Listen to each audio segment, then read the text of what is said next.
Hello, friends. I miss seeing you in person, but I trust that our separation for the moment will benefit us in the long run as we try to slow the spread of COVID-19. I have to tell you, it is so strange to see all the parking places along the street and in the parking lot behind the church. This is not the way that any of us had planned to solve our parking problem. Since today is St. Patrick's Day, I thought that maybe I would share a brief devotion around St. Patrick. It's true with all of the saints, and St. Patrick is no exception, that it's sometimes hard to tell what is fact and what is legend. But the legend goes that St. Patrick would pick a 3-leafed clover and ask you, does it have 1 leaf or 3?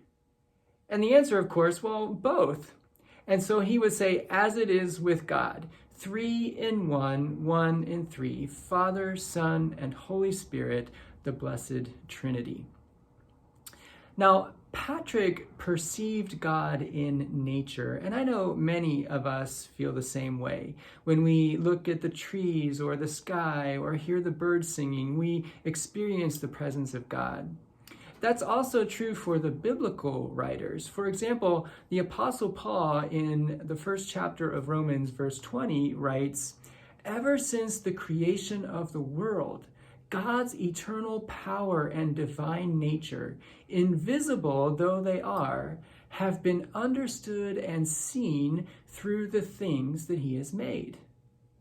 In the Psalms, we hear the same thing. For example, in Psalm 19, verse 1, it says, "The heavens are telling the glory of God, and the firmament proclaims his handiwork."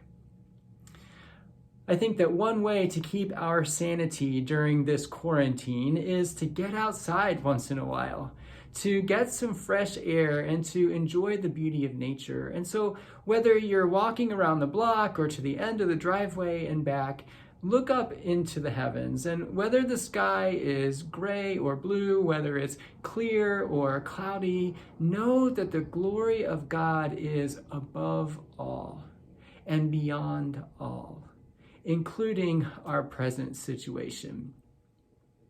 Now, a prayer of protection is attributed to St. Patrick, and it comes from the 5th century.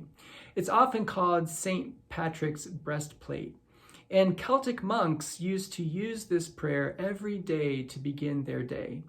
We use an adaptation of this prayer to begin our week every week. And I'm not going to read the whole prayer to you because it's several stanzas long, but I am going to share part of it. And in it, you are going to recognize our traditional benediction. So here is part of St. Patrick's breastplate. "I bind unto myself today the strong name of the Trinity, by invocation of the same, the 3 in 1, the 1 in 3. Christ be with me, Christ be within me. Christ behind me, Christ before me.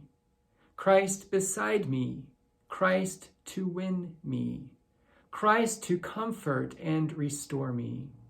Christ beneath me, Christ above me. Christ in quiet, Christ in danger. Christ in hearts of all that love me.